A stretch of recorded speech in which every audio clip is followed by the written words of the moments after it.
etimologia da palavra nos ajuda a entender o modo como a gente faz antropologia econômica, né?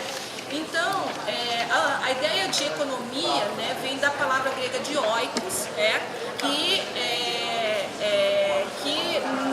de uma forma muito simplista, né, quer dizer casa, né? E diz respeito, portanto, ao estudo das formas pelas quais a casa, a reprodução social da casa está organizada, né? Então,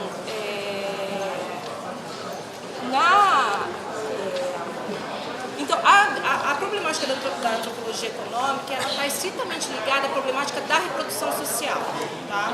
A gente fala, embora o subcampo tenha sido denominado antropologia da economia, ou antropologia econômica, ela poderia certamente se denominar também antropologia das práticas de reprodução social, tá?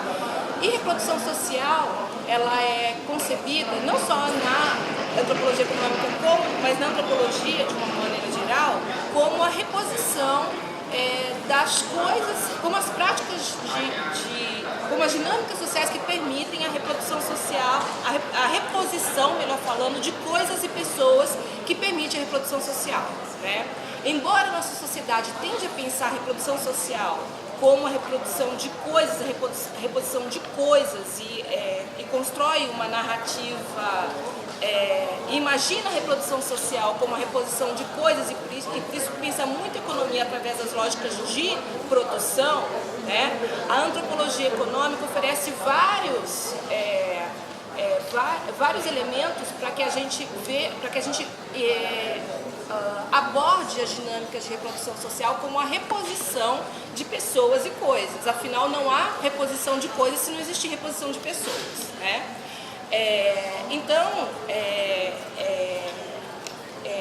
Esse é um princípio assim, epistemológico da antropologia econômica muito importante. Outro princípio epistemológico, metodológico muito importante da antropologia econômica, que não é, na verdade, da antropologia econômica, mas é de toda a antropologia, como vocês sabem, é o pressuposto do holismo metodológico. Embora a nossa sociedade tenda a conceber a economia como um campo social autônomo, e mais do que autônomo, estruturante dos outros campos de ação social, como antropólogos nós sabemos que isso é uma construção ideológica, é muito mais um projeto que nunca se realiza plenamente e nesse sentido, o que a nossa sociedade chama de economia, como aquilo que ela chama de política ou chama de religião e tal, né, são dimensões, são esferas, domínios de ação social que na verdade se reproduzem a partir do imbricamento entre eles, né? Então não dá para pensar a economia ou política desvinculada de projetos religiosos, ou de práticas religiosas, ou daquilo que a nossa sociedade chama de religião, né? Isso está muito evidente, inclusive, no contexto político contemporâneo, em que a gente tem no Congresso a chamada bancada BBB, né? E que a colisão de igrejas evangélicas tem apoiado o que eu tenho e outros chamado de golpe, né? Como uma forma, inclusive, de impor as suas pautas políticas no Congresso Nacional de forma mais ampla, né? E não só no Congresso Nacional, no Executivo. Quando a gente vê o PL da Escola Sem Partido, né? Essa é uma forma de introduzir uma pauta do que a gente chama de religião no campo da política, né? Bom, em sendo assim, esse holismo metodológico, que não é propriamente, que é uma marca importante da antropologia, mas não é exclusivo dela. Se a gente lê, por exemplo, estudos como do Karl Polanyi, que fala da grande transformação, de como que a ideia de mercado foi sendo construída, né? Ou se a gente leva em conta os estudos do Dumont, que fala da gênese do individualismo, e faz um estudo das narrativas da economia, né? de como pensadores sociais que não escreviam em nome da economia, estricto sensu falando, mas começaram a partir dos seus estudos, das suas narrativas filosóficas, teóricas e tal, a construir isso que nós temos chamado de economia, né? Na língua portuguesa a gente não tem uma oposição entre economics, que é o que é economia, né? E economia política, que é o que, por exemplo, na antropologia, na sociologia, na ciência política, nas ciências humanas de modo geral, englobaria essa ideia de economia como o estudo das formas de reprodução social, né? Mas, enfim, o que eu queria destacar nesse ponto é que a antropologia tem disponibilizado, e a história também, né, vários estudos que nos fazem perceber como que a economia, como ciência, né, e campo de pensamento e esfera autônoma de ação social, né, tem sido constituída através de vários mecanismos de governo e de discurso também. E a produção teórica daquilo que é economia no sentido de econômicos tem um papel importante na conformação desse campo de ação social pensado como autônomo que é a economia, né? Eu estou falando, portanto, da reflexividade da ciência sobre a vida social aqui, tá? Então, aquilo que a gente chama de economia no sentido de econômicos como um campo de produção de conhecimento da nossa sociedade, por exemplo, a gente tem uma faculdade de economia, a gente tem um campo de conhecimento da economia, foi conformado por narrativas teóricas que ainda não se autodenominavam como economia, né? E ao longo do tempo passou a ter uma reflexividade muito importante na conformação da nossa sociedade, né? Na medida em que ela se pensa como um domínio de pensamento estruturante sobre todos os outros domínios, né? Então, por exemplo, parte da dita crise econômica, ou melhor dizendo, parte da substituição, da transição de um governo para o outro nesse momento que a gente está atravessando foi justificada com base em quê? Numa chamada crise política, né? Na sugestão de que a economia não estaria funcionando bem, então, portanto, era preciso mudar a política de Estado com relação à economia, ok? Bom, uma das consequências dessa acumulação de estudos a respeito da economia nas ciências sociais de modo amplo tem sido a disponibilização de dados que nos permitem reconhecer como que o mercado é uma construção política, né? Aquilo que é apresentado como tendo existência em si, como tendo força em si, né, não é mais do que o produto de uma série de práticas de governo engendradas, inclusive, pelo Estado, para construir isso como uma coisa que seria autocontida e que existiria em si mesmo, né? Enfim, o estudo clássico nesse campo é o estudo do Calpolani, né? Mas, enfim, tem outros mil outros estudos a respeito desse tema, né? Tem um autor, na verdade, que eu gosto muito, né, e que tem trabalhado de uma forma muito densa sobre isso, tomando o caso do Egito como um caso de estudo, que é o Timothy Mitchell, né? Ele faz uma análise muito profunda do que as políticas de ajuste estrutural no Egito, que foram realizadas no Egito entre a década de 90 e os anos 2000, significaram, né? Ele tenta, na verdade, extrair implicações analíticas para as ciências sociais e a partir do que isso implicou em termos de mudança na vida social das pessoas no Egito, né? E ele tem e eu queria trazer aqui a nossa discussão uma citação dele que eu acho muito apropriada para retratar analiticamente, né, o modo como o mercado pode ser analisado por nós, cientistas sociais e antropólogos, de uma maneira mais estrita, né? Ele diz assim, portanto, num livro que é de 2002, que é o livro The Rule of Experts, né?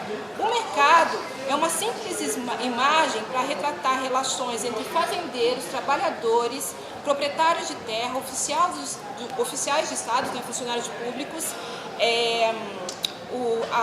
o campo do agrobusiness e os consumidores. É uma imagem que reduz essas inter-relações desiguais de poder em relações nominalmente equivalentes, tá? De compradores e vendedores. E representa a desigualdade entre esses compradores e vendedores, né, como na forma de equilíbrio de mercado, né? Então é muito interessante essa ideia, a ideia de como essa ficção descritiva, que é o equilíbrio de mercado, na verdade é uma síntese para falar de relações de desigualdade também.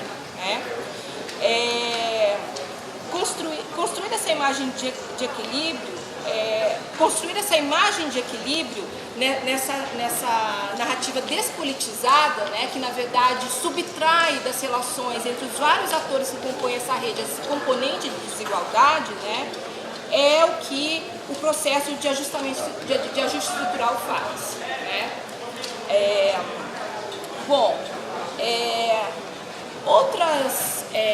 Um dos efeitos que essa narrativa de mercado tem produzido, né, é também um efeito de desarticulação das relações sistêmicas que existem entre os vários campos de ação social. Né?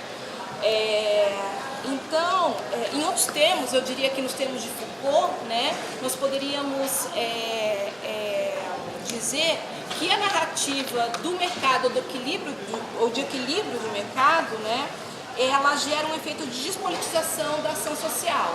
Né? Por exemplo, né, e como que isso é realizado? Né?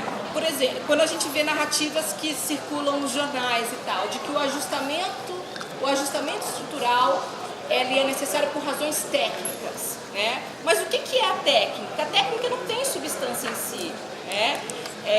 Então, o que os estudos do Mitchell, os estudos do Foucault, os estudos do Ferguson sobre as práticas de desenvolvimento e tal sugerem, né, é que a apresentação dos fatos como exclusivamente ou atomicamente, vamos assim dizer, ou exclusivamente sociais, ou técnicos, ou políticos e tal, são todas táticas de governo para despolitizar esses fatos. Né?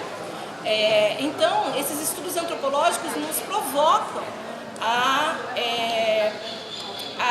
desconstruir, né? A nos perguntar o que está por trás dessa atomização das narrativas sobre política, sobre economia, sobre política, enfim, né? Sobre outras oposições que a economia, como um campo autônomo da nossa sociedade, também constrói a respeito do modo como a organização social deve se dar. Por exemplo,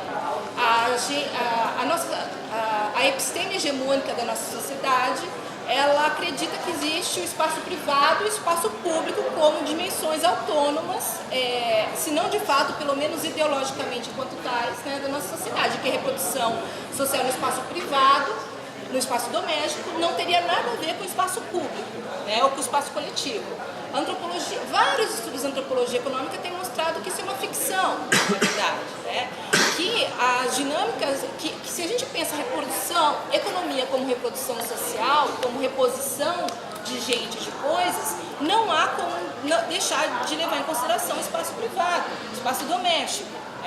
E que a construção desses domínios como autônomos entre si é, na verdade, uma tática de poder. Serve para despolitizar as correlações, as relações de dependência sistêmica dessas duas esferas de ação social, de reprodução social. Então, eu falei aqui da oposição entre público e privado, mas falei também da relação entre o doméstico e o coletivo, mas existem outras metáforas que falam de coisas similares, como a oposição entre casa e mercado, né? Como se o mercado não tivesse nada a ver com a casa. Né? Então, a antropologia econômica, a etnografia, né, as etnografias voltadas às dinâmicas de reprodução social, têm apontado as relações de codependência entre esses vários domínios. E mais do que isso, as etnografias que têm, de uma maneira ou de outra, falado de como o mercado tem se expandido como instância estruturante das outros domínios de ação social, tem indicado que o mercado ele não se expande substituindo as práticas de reprodução locais, aniquilando essas práticas e se impondo de uma maneira totalmente nova e autônoma. Muito antes, pelo contrário, o que o mercado faz, o mercado atua de uma maneira parasitária, na verdade. Né? Ele vai lá, por exemplo, vamos pensar, ele parasita as dinâmicas de reprodução social camponesas para fazer com que a produção de pessoas e coisas de coletivos camponeses passe a ser estruturado de uma maneira que dependa mais da lógica de mercado. Tá? Então, há uma fagocitação, na verdade, do mercado em relação a outras dinâmicas, a outros campos de ação social, ok? Que aqui que a gente já sabe não existem enquanto tais, mas são apresentados enquanto existindo de forma autônoma, né? Assim, de uma forma muito sintética, né? Eu acho que a gente poderia pensar o processo de expansão do mercado, né,